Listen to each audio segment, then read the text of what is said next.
Comparisons are being made between Allen Iverson, the NBA's huge box office star, and Ja Morant. Stephen A. Smith of ESPN said the Memphis Grizzlies superstar Ja Morant is something phenomenal. He's not good. He's way beyond good. He is not great. He's incredible and spectacular. He is akin to Allen Iverson version 2.0. To see more about the comparison and decide whether it is actually legit, keep watching. First up, Morant's magic. Since last season, Morant has been an influential figure. He averaged 27.4 points, 5.7 rebounds, and 6.7 assists per game, while he led the Memphis Grizzlies to the number 2 seed in the Western Conference. He was in the MVP conversation because of his exploits and also won the coveted Most Improved Player of the Year award. Throughout this year, the former number 2 pick played like the superstar he is. His numbers marginally improved: 27.7 PPG, 6.6 RPG, and 7.8 APG. Over the past year, he managed to truly tap into his potential as an MVP candidate and the perennial All-Star. And Morant has certainly improved his stock as one of the most prominent box office hits in the league. Morant's athleticism, agility, ball handling, and explosiveness make him a standout guard among players of his size. He's a proper example for young players, which isn't at all the case with many of the other budding superstars in the league. Want to see more about why this comparison between Morant and Iverson is being made? Stay with us. That's coming up shortly. So, is Stephen A. Smith's take accurate? Look, Smith is known for having debatable takes on some things from time to time, but this time, everything indicates he is spot on. This opinion isn't likely to elicit criticism from NBA fans. Firstly, Morant has been having a sensational season as the Memphis Grizzlies guard. He's managed to lead his team to the second best ever record in the NBA. Plus, they've had a year in which they've succeeded in eclipsing 50 wins for the first time since their campaign in 2014/15. The possibility of the Grizzlies setting a franchise regular season win record is wide open. Currently, the record is at 56, but the Grizzlies still have 7 games in hand, and they'll likely be the number 2 seed in the Western Conference playoffs. These achievements wouldn't have been possible if Morant wasn't there. He should be a no-brainer for Most Improved Player of the Year. His points per game average has increased by more than 8. And while he has only played in 56 games, really doesn't matter as much as it does in the MVP conversations. It is here that Ja will receive the consideration he deserves. Now, more detail on the Iverson comparison. The season Ja Morant has just had is being compared to Allen Iverson, the Hall of Famer and Philadelphia 76ers legend. An iconic baller like Iverson, who never really got enough credit for his NBA contribution, doesn't get many players being compared to him. It's a tremendous honor for a player like Ja Morant when that comparison is made. Usually, when fans think about players that made an outsized contribution to the game, names like LeBron James, Stephen Curry, Michael Jordan, Magic Johnson, and Larry Bird spring to mind. And yes, they did influence every level on which the game is played. But in the late 90s, Iverson had one move that impacted courts across the United States. It's the carry crossover he made famous. It was implanted on playgrounds and in gyms all over the place from 1996 onward. Iverson was much more than just a crossover though. He had springs for legs and had no qualms about going into the land of trees when he was at his peak. Many of these qualities are being displayed by Ja Morant today, and this is why he is one of the biggest stars in the current league. Some have called him a taller version of Iverson, and it is easy to see why. Their on-court styles are also eerily similar. Morant has a couple of inches on Iverson, granted, but both are smaller than the top players they play against. The average height of MVP candidates, according to NBA.com, is 6'8" and up. Ja is only 6'3" and is 6th in the MVP race as it stands now.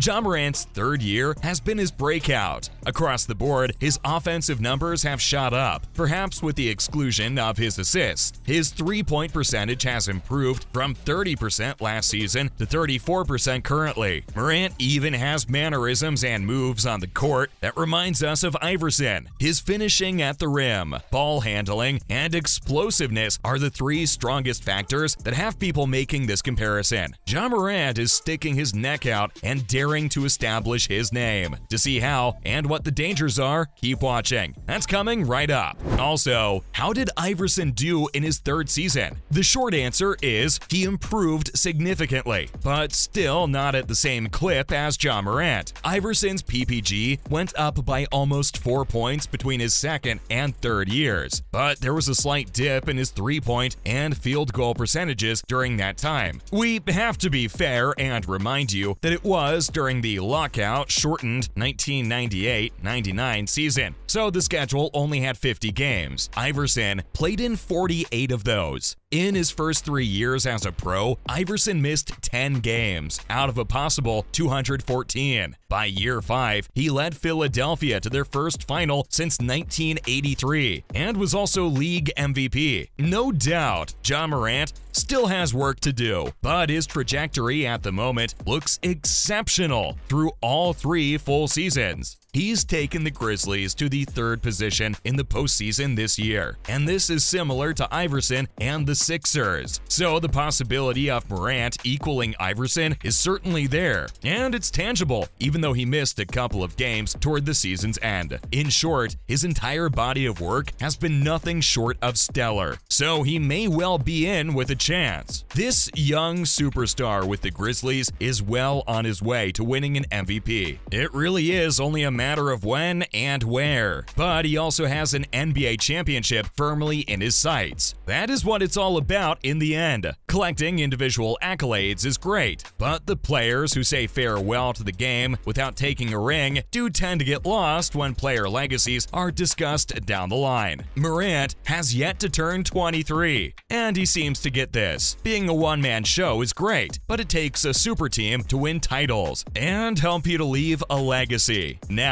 Ja Morant is daring to establish his name. He's being propelled to the status of an elite point guard by his high-flying playing style. Currently, he is definitely within the top 10 in the league, and possibly inside the top 5. His scoring ability in the paint is simply astounding, especially if you consider he is only 6'2". He's developed a hugely respectable outside shot, but his preferred play is driving through the lanes and passing. When he combines with Grizzlies player Desmond Bane and his immaculate spot-up shooting, Morant becomes one of the most feared offensive threats in the league today. Morant's rise as a superb pain scorer was also discussed with Tim McMahon of ESPN. During this interview, Morant said he ranks so high because other can't stay in front of him. This sentiment may be provocative, but it rings true too. Tracking data from the NBA tells us Morant averages 22 drives per game. This comes with a 44.9% FG percentage. Currently, as far as frequencies of drives in the league are concerned, Morant is the 2nd highest. Only Shai Gilgeous-Alexander is in front of him. His scoring within 5 feet of the rim is much more impressive though. This, as you know, is an area that has historically belonged to big men. Yet Morant has the 4th highest shot attempt rate within 5 feet of the rim. It translates to 8.9 per game, and in this range, he scores a staggering 60.5%. Zion Williamson, Anthony Davis, and Giannis Antetokounmpo, 3 of the most outstanding power forwards active in the league, are the only players ahead of him. Stephen A. Smith has also sounded the injury warning for Morant. To see if this is properly substantiated, keep watching until the end of this video. Also, Desmond Bane commended Morant's abilities. Desmond Bane has also been waxing lyrical about Morant's abilities. He says people are inclined to look at the athletic stuff, but that only happens once in a game, or maybe even once every 2 games. But Morant is a different kettle of fish. He finishes with 26 points, and then 20 of them are in the paint to boot. moot. The question then is, how in the hell did he manage to get the other 18? According to Bane, Morant's bread and butter is getting up to 2 feet, elevating, and then just a touch shot right over the rim's front. He jumps higher than the opposition, and man, does he have the touch. He plays a tough game. To back Bane's opinion, these statistics tell the tale. The Grizzlies' offensive output in the season is 11th best in the league. This primarily comes off the back of Ja Morant's inside scoring and Desmond Bane's outside shooting. The offensive output of the Grizzlies is the 11th best in the league, 5th best last season, primarily on the back of Ja Morant's inside scoring and Desmond Bane's outside shooting. Right now, Bane is shooting an awe-inspiring 45.1% from the three-point range, and that in 8.5 attempts every game. These numbers are the reason he ranks as one of the best shooters in the game. Jaren Jackson Jr. is also back in the starting lineup now. This means the Grizzlies have one more high-efficiency 15+ per game scorer. But during the Western Conference, which was tightly contested, it was the defense that kept the Grizzlies afloat and got them to 5th best in the league. Finally, a warning. Stephen A. Smith has made a point of warning Ja Morant to be cautious about sustaining an injury. He said while Morant's aggressiveness and athleticism are taking him to new highs in the sport, they can also be concerning factors. These aspects of Morant's game make him box office, but they make fans cringe simply because there's always the chance of him getting hurt. These concerns seem legitimate because Morant sets the bar high with his high-flying, aggressive game. And that, folks, is how we step off the court in this video. Thanks for joining us. Hit like, subscribe, and follow. And remember to look out for our next contribution.